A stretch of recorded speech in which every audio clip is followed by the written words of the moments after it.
Welcome to episode 6 of the Garden Ready for Summer series. In this video I'm going to be turning this old whiskey barrel into this patio table. I started up by removing the staples that were in the top. I'm going to be cleaning the top up and printing a design on it, so I need this to be a nice surface to print onto. The design will be a nod to the insanely valuable whiskey that used to be in this barrel. Next I removed the 4 central hoops from the barrel. I left the top and the bottom hoops to stop the barrel collapsing. To remove the hoops, you just need to work your way around with a hammer and bolster until the hoop drops. If they aren't too tight, you can also knock them upwards until they come loose.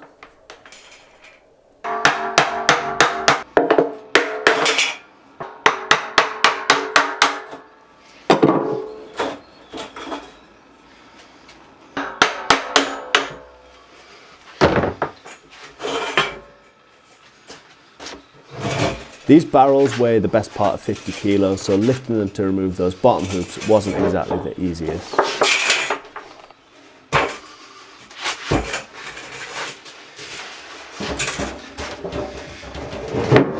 With the hoops removed, I could move on to removing the bung. This was held in with some hessian that I trimmed away with some fabric scissors, and then I used a hole saw to drill to remove the bung. If it didn't have the hessian around it, I probably would have just left this and sanded it, but I also don't mind leaving it as the hole.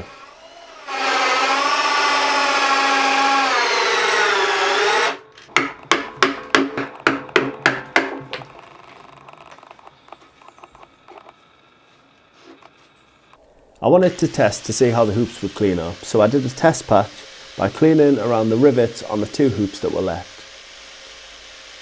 And these seem to clean up pretty well, which is good.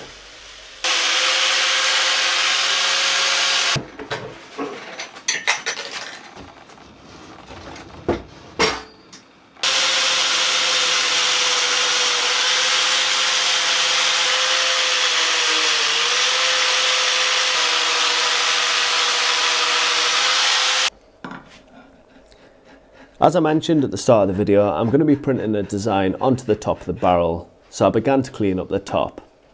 There was some thick paint where the boards joined, so I removed this with a chisel and then used a blade to scrape away some of the thick paint.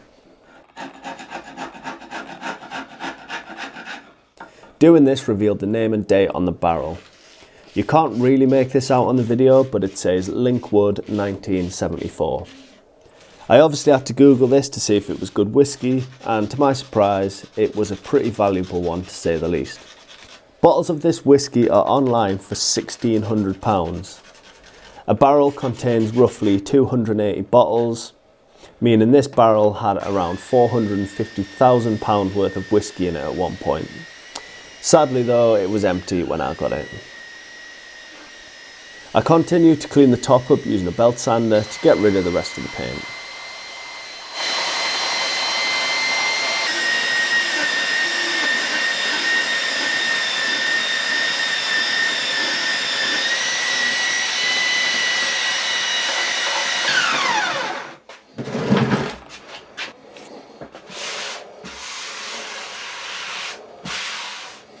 I can then move on to belt sanding the staves. With this barrel being 50 years old, it had plenty of years of dirt and aging on it, so the sanding had to be fairly aggressive. I tried the air sander, but it didn't budge it, so I sanded everything down with 80 grit on the belt sander, including the hoops to clean these up.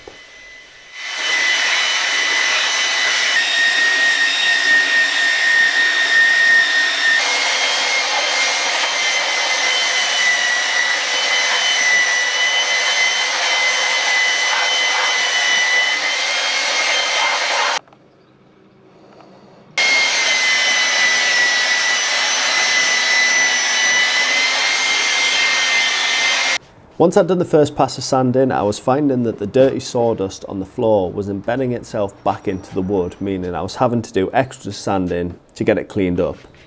So I lifted the barrel onto the workbench to continue. The 80 grit removed a lot of the material, but it doesn't leave the best finish. So I moved on to 120 grit to start smoothing things out.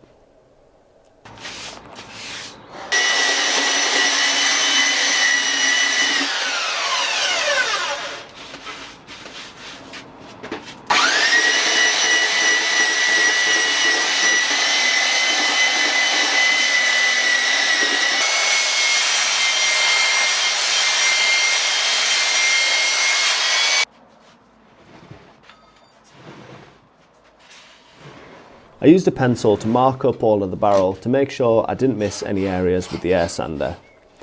And then I sanded it down for what seemed like a lifetime.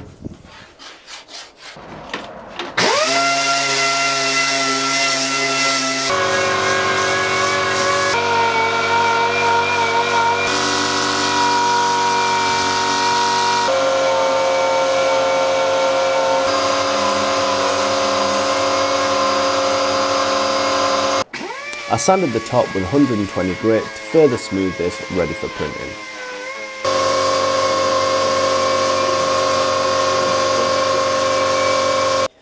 The hoops were sanded and then cleaned using some thinners to remove any dirt left behind. These are going to be sprayed with a clear lacquer later, so they need to be grease and dirt free.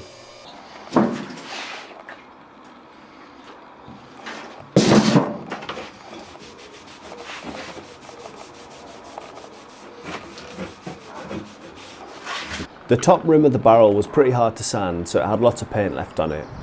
Rather than trying to clean this up, I decided to repaint it black. I used satin black military paint that I had left over from some other projects, but any exterior paint would have worked. Next up was to print the design. I wasn't sure what design to do at first, so I asked Emma for some ideas. She came up with adding our initials to personalise it, and we added the linkwood 1974 to keep some of the history. The design was done on design software and then printed in reverse onto the shiny side of sticker backing paper, leaving the ink wet on the surface, which could then be pressed into place and transfer onto the wood. The swan design is a nod to Linkwood's logo, which features two swans.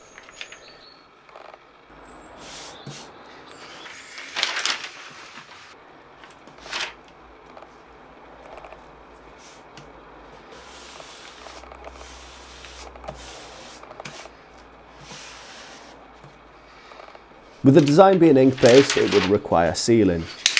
So I applied a few coats of matte clear lacquer to prevent the design from bleeding or running.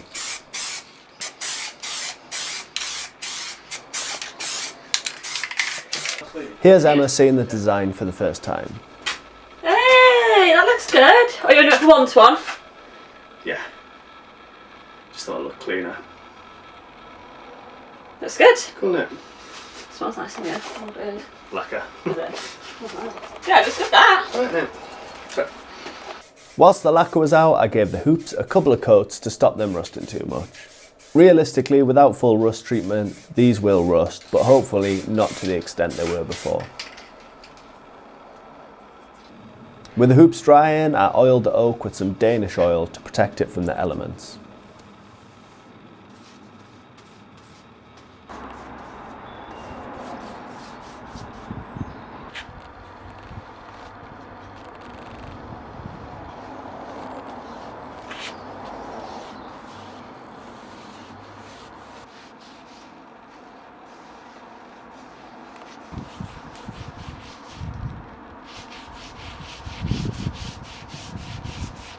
I reattached the hoops while the oil was still wet, as I thought it would help them go back on easier and also stop any marks on the wood.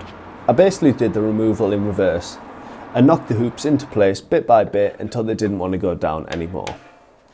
The two larger ones went on really well, but the smaller top ones wouldn't go back on easily, as every time I knocked one side down, the other side would pop back up. I decided just to leave these off, and I actually prefer the look with just two central hoops as it shows off more of the wood. So them not going back on turned out well in the end. There's still plenty of strength in the barrel without these. I'm using glass as the tabletop. I ordered clear glass, but a tinted version arrived in the delivery. But I actually really like the look of this. I didn't order the tinted version as I thought the design would be hidden, but it's not. When I first put the glass onto the barrel, I was using some small silicone dots on the rim for it to sit on. This unfortunately didn't hold the top in place well enough though, as you can probably see whilst I apply a ceramic coating to the top. The ceramic coating just helps to further protect the glass. With the initial plan not being stable enough, I ordered some larger silicone pads and decided rather than sticking these to the rim and placing the glass on top, I would turn these over and attach them to the rim using some flexible adhesive.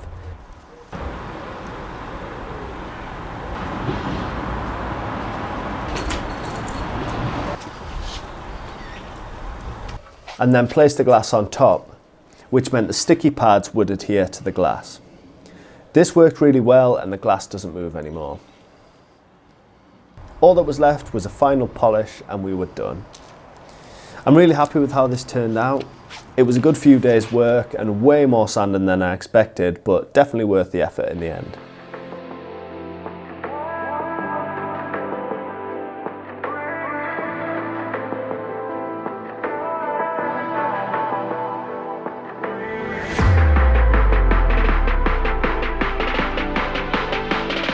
If you've enjoyed this video, please give it a like, subscribe to the channel for more projects like this, and I'll see you in the next one.